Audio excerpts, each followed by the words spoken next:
Hello दोस्तों, आज के इस वीडियो में बात करने वाले हैं जो हमारा बेसिक कंप्यूटर इंस्ट्रक्टर का है एग्जाम है।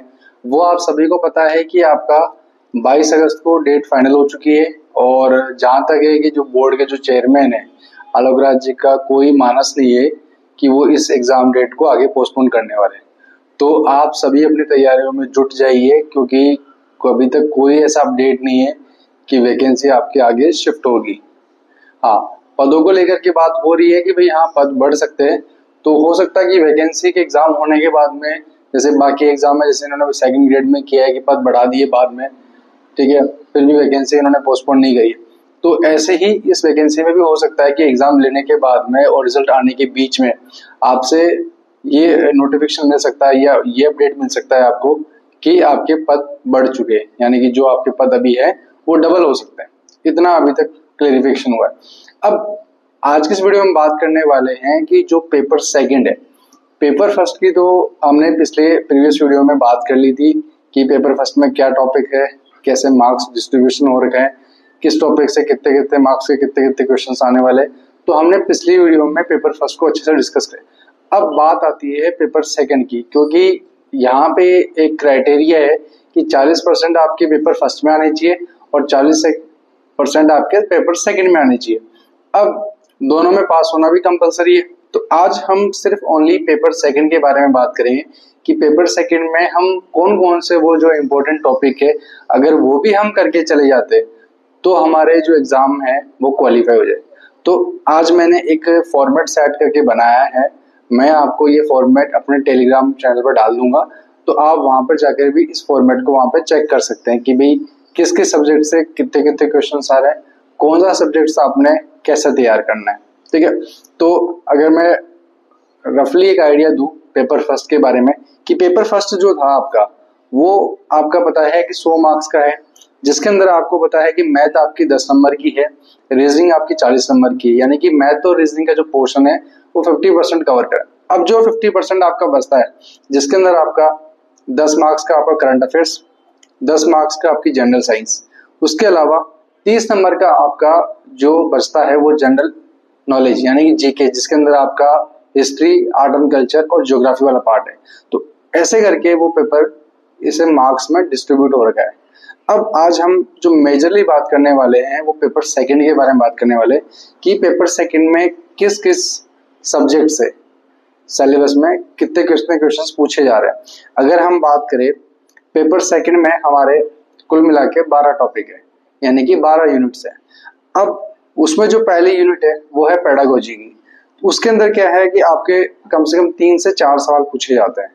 फिर आती है आपकी मैथ आपकी जो बेसिक है, बेसिक न्यूमेरिक्स में प्रॉफिट लॉस, ठीक है, ये नंबर सीरीज वाले क्वेश्चंस वगैरह हो गए, ठीक है, डाटा सफिशिएंसी होगी, बीआई होगी, ऐसे क्वेश्चंस मिला करके आपके मैथ में 7 सवाल आपके पूछे जाएंगे पेपर सेकंड के अंदर।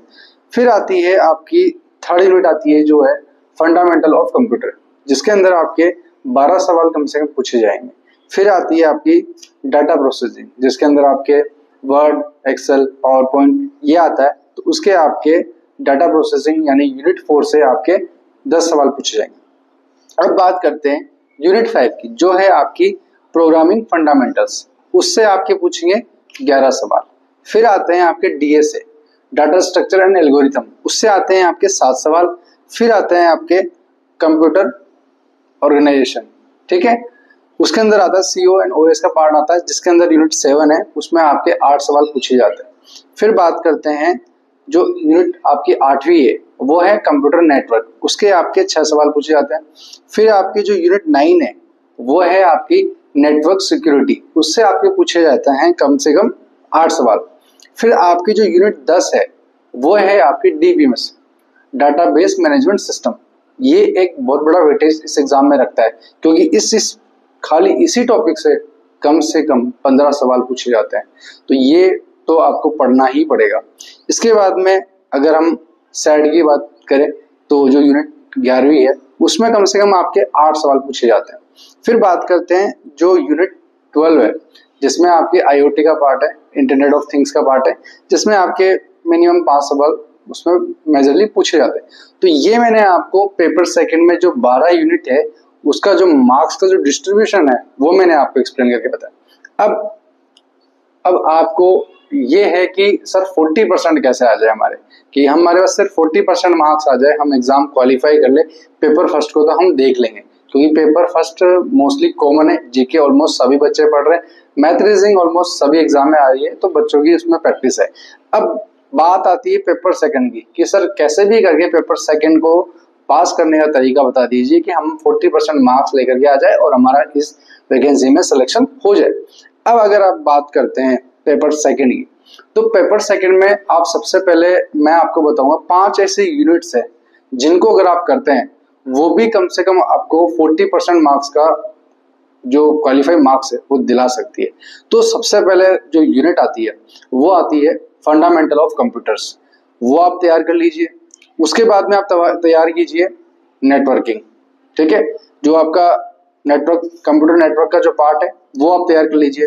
फिर उसके बाद में आपकी जो है नेटवर्क सिक्योरिटी वो आप तैयार कर लीजिए। फिर उसके बाद में यानी कि मैंने अब तक आपको एक तो बताया फंडामेंटल ऑफ कंप्यूटर, उसके बाद मैंने बताया आपको कंप्यूटर नेटवर्क, उसके बाद मैंने आपको बताया नेटवर्क सिक्योरिटी। फिर उसके बाद में आती है आपकी आती है डाटा प्रोसेसिंग, जिसके अंदर आपके वर्ड एक्सेल पावर पॉइंट के फॉर्मूलाज वगैरह, वो कॉन्सेप्ट शॉर्टकट वगैरह कीज वगैरह जो सब पूछी जाती है वो हो गया। फिर जो लास्ट की जो 5वीं यूनिट है वो आपकी है IoT, इंटरनेट ऑफ थिंग्स। ये 5 यूनिट ऐसी है अगर आप इनको बहुत अच्छे से, क्योंकि इसमें क्या है, ये एक मेजरली ऐसा टॉपिक है, ऐसे यूनिट्स है जो कंप्यूटर का मेन पार्ट है। तो अगर आप इन यूनिट्स को अच्छे से तैयार कर ले, क्योंकि ये बेसिक है और सवाल भी इससे काफी अच्छे आते हैं, तो अगर आप ये 5 यूनिट भी अगर आप कर लेते हैं तो इससे आपका जो 40% का जो क्राइटेरिया है वो आपका आराम से क्वालिफाई हो जाएगा। अब अगर बात करते हैं, ये तो आपको करना ही है, पर ऐसा नहीं है कि भाई आपने सिर्फ इन्हीं के भरोसे रह गए और आपने बाकी सब्जेक्ट छोड़ दिए, क्योंकि यहाँ तो आपने सिर्फ 5 यूनिट ही कवर करी है, अभी तो आपकी यूनिट्स बाकी है। अब उसमें क्या है कि अगली यूनिट आप उठा सकते हैं DSA। अब DSA डाटा स्ट्रक्चर एल्गोरिथम। अब आपको पता है कि सर DSA बहुत बड़ा है, मैं कैसे पढूं, कैसे मैं कवर करूं, तो आप DSA में क्या कर सकते हैं कि DSA के मैं आपको बताता हूँ, एक बेसिक नॉलेज चाहिए आपको, सिर्फ एक बेसिक जो एग्जाम में मोटा मोटा ऊपर से थ्योरेटिकल चीजें पूछी जाती, क्योंकि प्रैक्टिकल इसमें नहीं पूछा जाएगा DSA का, तो आप बेसिक नॉलेज ले लीजिए। फिर जो उसके जो वर्किंग कॉन्सेप्ट है उनके बारे में आप थोड़ा सा पढ़ लीजिए, जैसे आपके एरे क्या होते हैं, लिंक लिस्ट क्या होती है, स्टैक क्या होते हैं, क्यू क्या होती है, टाइप्स ऑफ ट्री क्या होती है, ग्राफ बस ट्री में डिफरेंस क्या होता है। यानी कि ये एक बेसिक थ्योरी है जो आपको आराम से नोट्स के थ्रू मिल जाएगी। अगर आपके पास में नोट्स की कोई PDF वगैरह चाहिए किसी भी सब्जेक्ट से रिलेटेड, आप मुझे टेलीग्राम पे फॉलो कर सकते हैं, मैं आपको वहां पे प्रोवाइड करवा दूंगा, ठीक है। तो ये मैंने आपको बेसिक चीज बताई DSA के अंदर, आप इन चीजों को अच्छे से कवर कर लिए तो आपका DSA में जो सवाल आपके पूछे जाएंगे 7, उसमें से मोस्टली आपके 4 से 5 सवाल आराम से सही हो जाएंगे। अब अगर बात करते हैं, अब तक हमने 6 यूनिट कवर कर ली, अब हम बात करते हैं 7वें यूनिट की, वो है हमारा DBMS, जो डाटाबेस मैनेजमेंट सिस्टम वाला यूनिट है। ये बहुत इंपॉर्टेंट टॉपिक है, इसमें तो ये आप सोच के चलिए सवाल आपके कम से कम 15 सवाल पूछे जाते हैं, ज्यादा भी पूछ सकता है पर 15 तो मिनिमम पूछे गए थे पिछली बार। अब इसमें क्या है, जो इसकी बेसिक टर्मिनोलॉजी है, जो इसकी बेसिक डेफिनेशंस हैं इनमें, वो आपको अच्छे से पढ़नी पड़ेगी। जैसे रिकॉर्ड्स क्या होते हैं, टेबल क्या होती है, टपल क्या होता है, एंटिटी क्या होती है, रिलेशंस क्या होते हैं, तो ये हो गया। जैसे रिडंडेंसी क्या होती है, कंसिस्टेंसी क्या होती है, फिर इसमें जो सिंबल ऑफ ER डायग्राम का जो रिलेशन डायग्राम है अपना, वो आपको पढ़ना पड़ेगा। उसके बाद में डाटाबेस लैंग्वेज क्या हो गई, उसके कमांड्स क्या हो गई। उसके बाद में फिर जैसे डाटाबेस लैंग्वेज कमांड्स में आपका आता है DDL आता है, DML आता है, DCL TCL आता है, DQL आता है।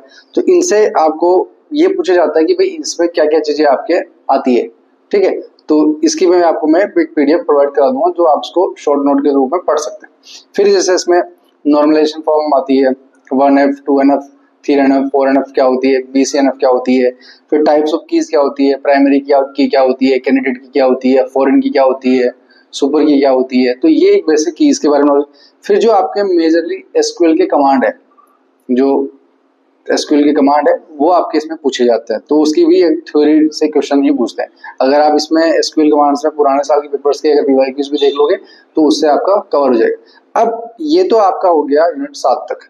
अब बात करते हैं जो SAD, ठीक है, SAD की बात करते हैं। SAD में क्या कर दीजिए आप, जो SDLC का प्रोसेस है, जो सिस्टम डेवलपमेंट लाइफ साइकिल है, उसके जो प्रोसेस के बारे में आप पढ़ लीजिए।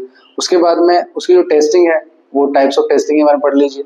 फिर उसके बाद में जो SDLC के मॉडल्स है, जैसे वाटर मॉडल कौन सा हो गया, वी मॉडल कौन सा हो गया, रेड मॉडल कौन सा हो गया, स्पाइरल मॉडल कौन सा हो गया, तो इनके बारे में बेसिक सवाल पूछे जाते हैं। तो आप इनको आराम से थ्योरेटिकल वे में आराम से पढ़ सकते हैं।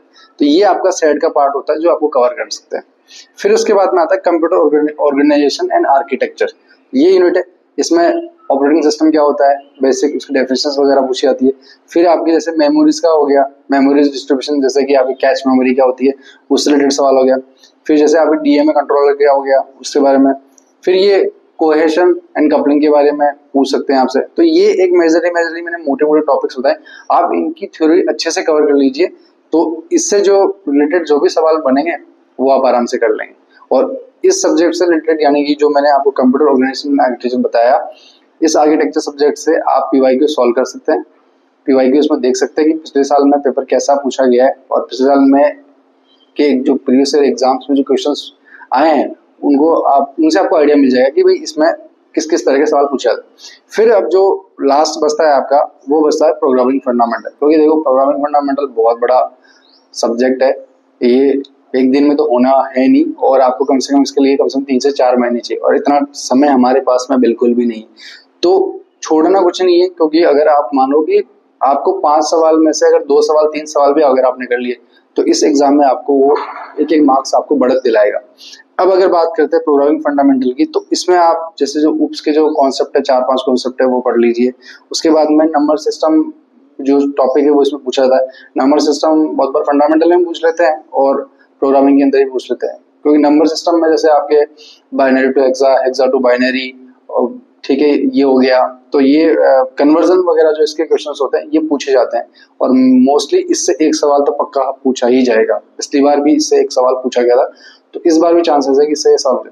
तो मैंने आपको एक रफली, एक बहुत ब्रीफ में एक आइडिया दिया है कि आप अगर इन छोटे से समय के अंदर, ये जो अभी आपके पास में महीने भर से भी, मतलब महीना भर तो मान के चल ही लो, आपके महीना भर से 10 दिन आपके इसमें एक्स्ट्रा बन मान के चलो कि 22 तारीख को आपका पेपर है, तो कम से कम आपके साथ बहुत टाइम कम बचा है। तो आप इस शॉर्ट ड्यूरेशन के अंदर अगर आप इन सब्जेक्ट्स की थ्योरी इनको थोड़ा डिटेल्स में अगर आप पढ़ भी लेते हैं, तो आपके जो एग्जाम का जो पेपर सेकंड का जो डर है वो बिल्कुल यानी कि पूरी तरह से खत्म हो जाएगा। तो मेरी तरफ से आपको बहुत अच्छे से डिटेल्स में जानकारी दी गई है। आपको इस वैकेंसी या इसमें कोई भी वैकेंसी रिलेटेड, या फिर कोई भी अगर आपको सब्जेक्ट से रिलेटेड कोई भी ऐसा कोई डाउट है जो आपको समझ में नहीं आ रहा है, कोई क्वेश्चन है जो समझ में नहीं आ रहा है, तो आप मुझे कमेंट सेक्शन में कमेंट कर सकते हैं। किसी के अगर आपको नोट्स वगैरह चाहिए, तो मुझे नोट्स के लिए आप मुझे कमेंट सेक्शन में कमेंट कर सकते हैं कि सर इसके नोट्स चाहिए। अगर आपको कोई और वीडियो चाहिए, किसी और टॉपिक पे चाहिए, तो मैं वीडियो बना दूंगा, तो आप मुझे वो भी कमेंट सेक्शन में कमेंट कर सकते हैं। और टेलीग्राम चैनल को आप वहाँ पे मुझे फॉलो कर सकते हैं, ज्वाइन कर सकते हैं। और मेरे द्वारा आपको जानकारी जो दी गई है, अगर आपको अच्छी लगी तो आप वीडियो को लाइक कर सकते हैं, शेयर कर सकते हैं, सब्सक्राइब कर सकते हैं। Thank you.